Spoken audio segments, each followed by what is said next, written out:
हमारे साथ हैं परम श्रद्धेय प्रकाश जी सोलापुरकर। मूलतः संघ के प्रचारक हैं और विशेष करके अपना यह जो मालवा प्रांत है, इस प्रांत को एक लंबे समय से आपका मार्गदर्शन और सानिध्य प्राप्त हो रहा है। अपने जीवन का कण कण क्षण क्षण राष्ट्र देवता को समर्पित कर देने वाले आदरणीय प्रकाश जी, राम जन्मभूमि आंदोलन के समय आपकी अत्यंत सक्रिय भूमिका रही थी।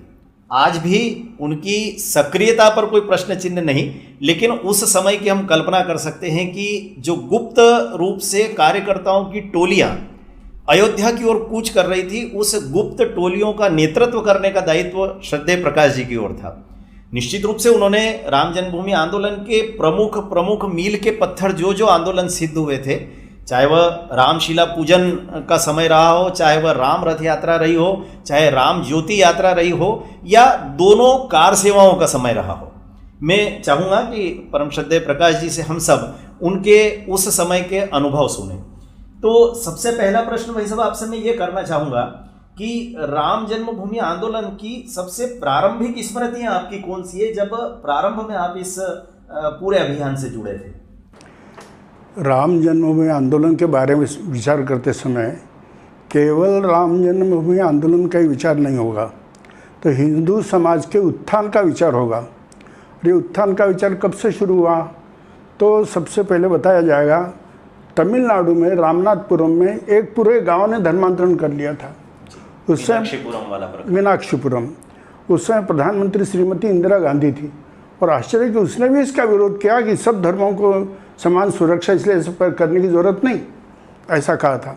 तो वो पहला प्रसंग। उसके बाद लगा हुआ दूसरा प्रसंग आया, चूँकि ये धर्मांतरण किया गया तो संघ ने विचार किया इसके बारे में क्या करना, तो संस्कृति रक्षा मंच बनाया, और उस संस्कृति रक्षा मंच के माध्यम से संस्कृति रक्षा निधि भी बनाई गई और संस्कृति रक्षा के लिए प्रचारक भी निकाले गए। देश भर में उनका स्थान किया गया ताकि ये धर्मांतरण को रोक सके। ये पहले स्टेप से शुरू हुआ। ये स्टेप के बाद स्टेप बाय स्टेप फिर एक होते गया। 1983 आ गया, और 1983 जब आया तो एक विशेष कार्यक्रम आयोजित किया गया कि अपने मोरोपंत जी पीढ़ी का नाम आपने सुना ही होगा, बड़े विचार करने वाले और बड़ी योजना बनाने वाले, प्रखर विचार। तो उनके मार्गदर्शन में योजना बनी और देश भर के 4 स्थानों से गंगा यात्रा निकली। गंगा एकात्मता यात्रा, एकता यज्ञ ऐसा नाम उसका था।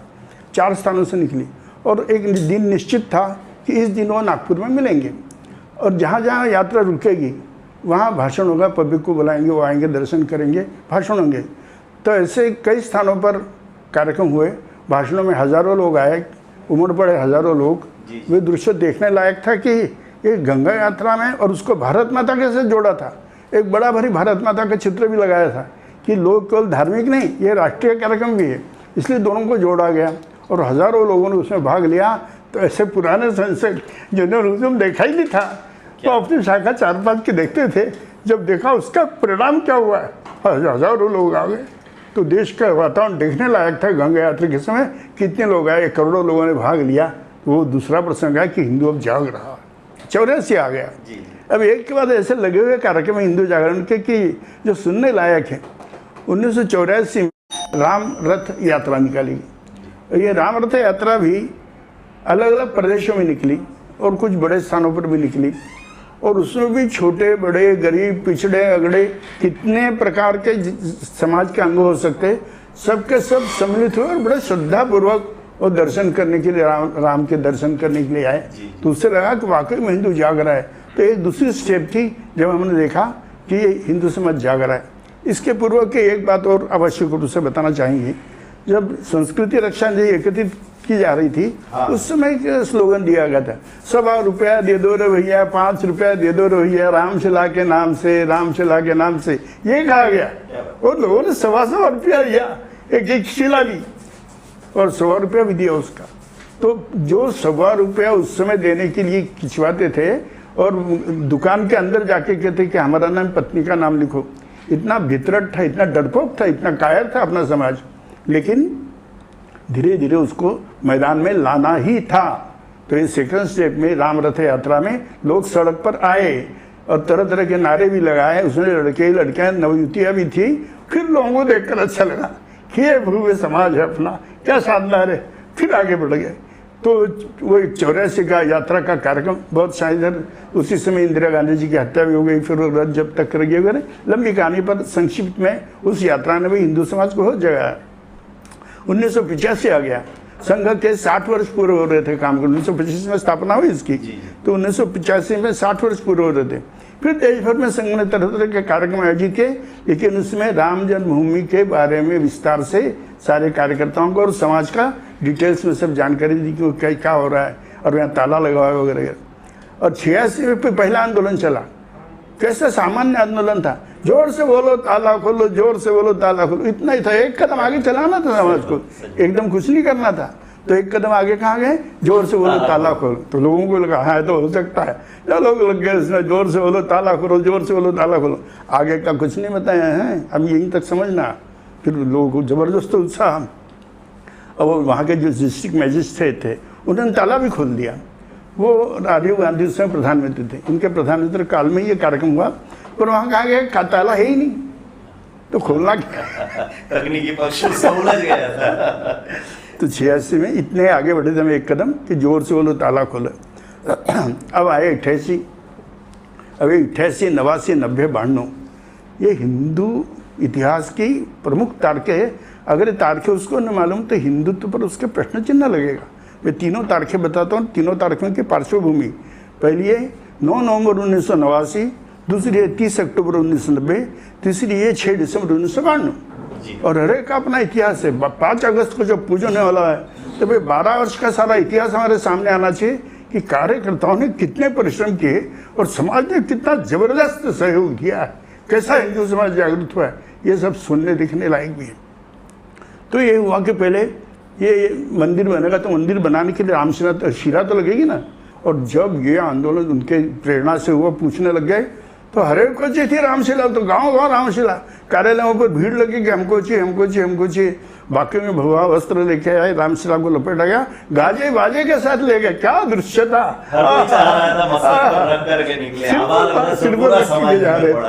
अडवाणी से पूछा गया, अडवाणी जी क्या आप रामशिला पूजन करेंगे, वो मौन रहे। दूसरे उनके मोहल्ले में रामशिला जाने वाली थी, वहाँ उन्होंने पूजन का उत्तर दे दिया। पर ऐसा वातावरण था रामशिला के बारे में कि हर मोहल्ले में आगड़ा बच्चे, कोई समाज में भेदभाव नहीं रहा, सबने उसका पूजन किया, सिर पर लोग उसको अपने स्थान पर ले गए। तो ये एक पहली स्टेज थी कि रामशिला है, अब उसको पहुंचाना था अयोध्या। सरकार, वामपंथी, कांग्रेस, जो अपने ऐसे विरोधी लोग रहते हैं जिनको पसंद नहीं रहा था, वो क्या दंगे हो जाएंगे, दंगे हो जाएंगे, इसको बंद करो, होना नहीं चाहिए। पर हमने कहा कोई दंगे नहीं होंगे, सब शांति से होगा। पर उनके आरोप पे आरोप लगते रहे, जैसे आज भी लग रहे, लगते रहेंगे। पर उसके बावजूद ये शिलाएं गई, बड़े शांति से, छुटपुट घटनाएं तो होती रहती है। और आश्चर्य है कि उसका उत्तर समाज ने दिया।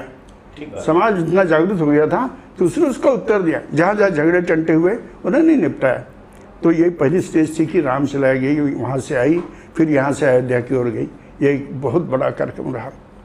30 अक्टूबर 1990 का दृश्य था।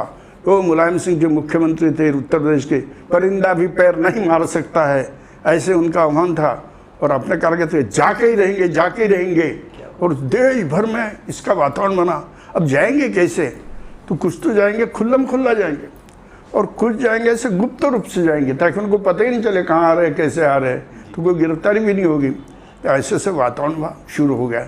इधर दूसरी भी घटना हो गई, आडवाणी जी ने बहुत जम करा दिया इस आंदोलन को। 25 सितंबर 1990 सोमनाथ मंदिर से उन्होंने यात्रा प्रारंभ की, रथ यात्रा प्रारंभ की। और क्या हुजूम उनके आगे पीछे जाने के बाद भी पीछे चलता था, दर्शन करने के लिए रहता था। और उनके जगह जगह भाषण में उन्होंने बहुत उत्साह बढ़ाया उनका, और अपना स्पष्टीकरण दिया कि क्यों चाहिए। वास्तव में यह जो आग्रह हम लोगों का रहा था, चाहे संगठन का, आप जैसे वरिष्ठ कार्यकर्ताओं का, कि मंदिर वहीं बनाएंगे, वहीं, क्योंकि इस बात को प्रारंभ से स्पष्ट किया गया था कि राम मंदिर तो हजारों लाखों है हमारे पास। राम मंदिर का प्रश्न नहीं है, यह राष्ट्र के स्वाभिमान का प्रश्न इसलिए क्योंकि जन्म स्थान एक से अधिक नहीं हो सकते। रामलला का जहां पर जन्म हुआ है उस स्थान पर मंदिर आवश्यक है, और यह जन्म स्थान के मंदिर का आंदोलन था, राम मंदिर केवल नहीं था। तो इसलिए स्वाभाविक रूप से तो मैंने बीच में क्रमभंग किया। इसके बाद अब अगली अगली कोई क्रम नहीं है। अगली पायदान पर अभी आप तो- बता रहे थे अभी तो चल रहे थे। 92 का उत्साह नहीं, है अभी तो ये हाँ, होना है अभी तो भाई। 90 की बात अरे करना अभी तो शेष है। भयंकर होना है। जी जी जी तो लोग कार सेवक ने अलग अलग रास्ते से पूछे। जी अब मैं विशेष रूप से काम देख रहा था, बाकी तो हुकुम जी थे ही, पर गुप्त वाहिनी का काम था मेरे को। ये गुप्त वाहिनियाँ क्या है, तो इनके पास एक कार्ड रहेगा, आई कार्ड रहेगा, उस पर लिखा रहेगा कुछ जो इसके बारे में उनको ही मालूम रहेगा, किसी को नहीं। अगर वो नहीं बता सका तो अपना नहीं है, ये समझो घुसपैठी है कोई। तो क्या दिया था, एक कार्ड दिया था, उस कार्ड पर लिख दिया था और कुछ कुछ बातें लिखी और SPA लिखा था। HPA नहीं, SP। SP वाह अब मुझे SPA ने क्या, वो अगर बता सका तो ठीक है, नहीं बताया तो अपना आदमी नहीं है। कूट शब्द था ये, कोड वर्ड उस कोड जमाने वर्ड का, पासवर्ड। हाँ। अब SP क्या है वो अभी तक भी कई लोगों को मालूम नहीं। तो SPA ने सोलापुर के प्रकाश था। अच्छा अच्छा अच्छा अच्छा, सरनेम पहले नाम बाद में। हाँ, इतना ही था। तो सरनेम और नाम का अक्षर ओके, SP कहले DGP लिखते, मैंने कहले DGP नहीं, वो SP है। तो गुप्त छोटे-छोटे प्रयास ये गुप्त गोपनीयता से वाहिनियों में काम करना। उत्साह कितना था देखिए। उनको कुछ बोलना नहीं था जय श्री राम, पर जैसे ट्रेन से जाने लगे, अलग अलग मार्गों से जाने लगे, जय श्री राम, अरे गुप्त वाहिनी हो। और उत्साह ऐसा प्रकट जबरदस्त, वाहिनी हो जाती थोड़ी सी देर में। तो जगह जगह से ऐसे पहुँचे, तमिलनाडु, केरल, कर्नाटक, चारों ओर से, सब देश के चारों भागों से पहुँचने लगे। और समाज का अपूर्व सहयोग, अद्भुत। न जात देखी, न पात देखी, न भाषा देखी, न भूषा देखी, जो आ गया खाओ और आराम करो। पुलाव जितने ना गेहूं के वो निकलते हो, वो पुलाव बिछा देते, और ठंड के दिन थे उस समय भी, तो उसके आप आराम करो। अज्ञात लोगों के लिए घर के अज्ञात दरवाजे लोग, खोल दिए। अज्ञात लोगों ने, हाँ। जिनको कुछ मालूम नहीं एक दूसरे के कोई बारे किसी को नहीं जानता था। अद्भुत में, बात थी ये समाज था परस्पर हमारा। विश्वास था हाँ, समाज का। समाज का राम जी का काम है, ये राम जी करा रहे हैं कहते हुए बिल्कुल सब सही। निकले थे। और 20% समझ सकते, 80% राम सेवक थे कहिए, राम भक्त कहिए, या कार सेवक कहिए, क्योंकि कार सेवक के रूप में गए थे। तो संत महात्माओं की छावनियाँ बहुत, तो छावनियों में जा जाके रह गए 2 दिन पहले, 1 दिन पहले, और तय किया था कि 11 बजे आना है वहाँ। अशोक जी सिंघल ने कहा था 11 बजे आना है।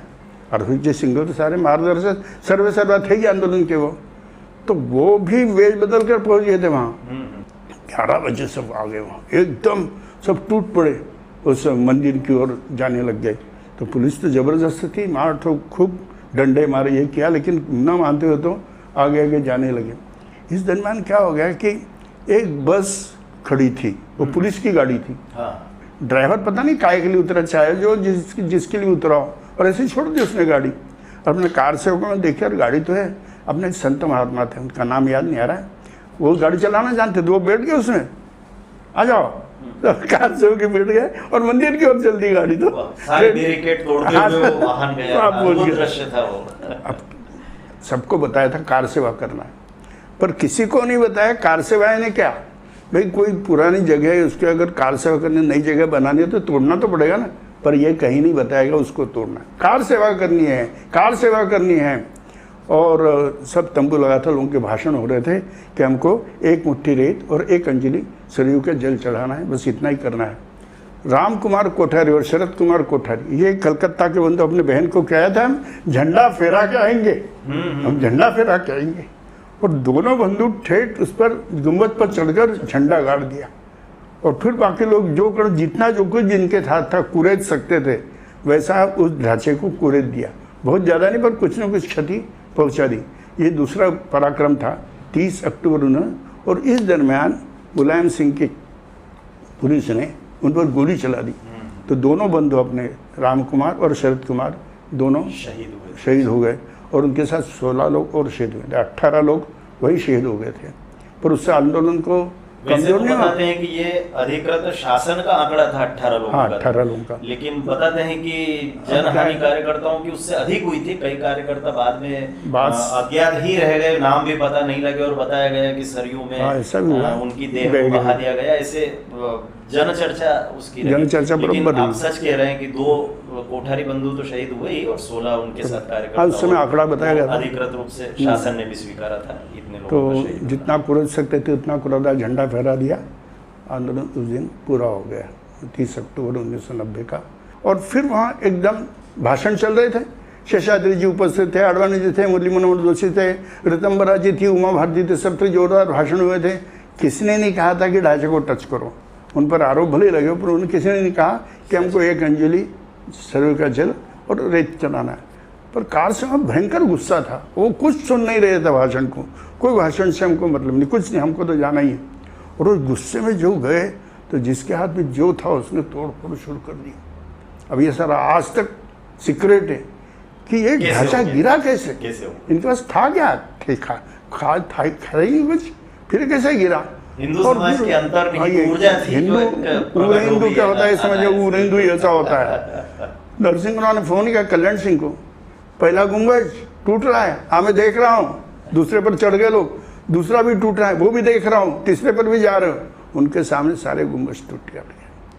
हिंदू समाज का जो पराक्रम था, जो उत्साह था, शौर्य था, ये उस समय सब प्रकट हुआ। और अब 5 अगस्त 2020 ये सबसे बड़ी तारीख बन करके हम सबके जीवन में आ रही है, जब हम सब लोग अपनी आंखों से अपनी ही सामने राम मंदिर का निर्माण होते देखेंगे। तो ये वास्तव में आपकी, हम सब देख रहे थे कि श्रद्धेय प्रकाश जी जब इस विषय की चर्चा कर रहे थे, उनका गला रूंध रहा है, उनकी आंखें छलछला रही हैं।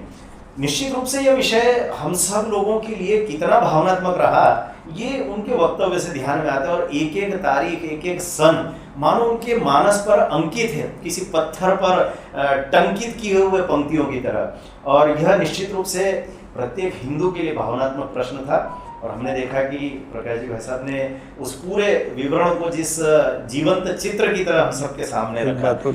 जी जी। और इसके अतिरिक्त मैं चाहूंगा कि और कोई स्मृति ऐसी उस आंदोलन से जुड़ी आप आंदोलन से तो मेरे बारे में है। जी जी। ये जो मेरे को जब मालूम पड़ा कि ऐसी परिचर्चा होने वाली है, कल जब मालूम पड़ा तो आपको आश्चर्य होगा, रात भर नींद नहीं आई।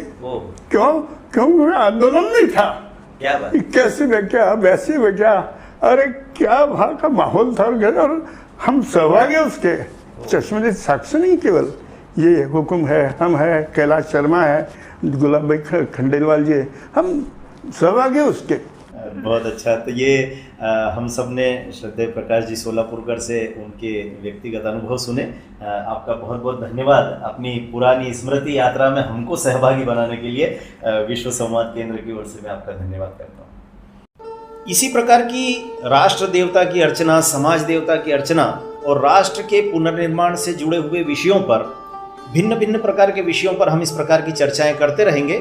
यदि आप इस तरह के विचारोत्तेजक विषय सुनने का रुचि रखते हैं तो विश्व संवाद केंद्र की आने वाली श्रृंखलाओं को भी आप सुनिए। और इसके लिए हमारा जो YouTube चैनल है उसको आप अवश्य सब्सक्राइब करिए। इस तरह के विषय आप सबको लगातार हम देते रहेंगे। धन्यवाद।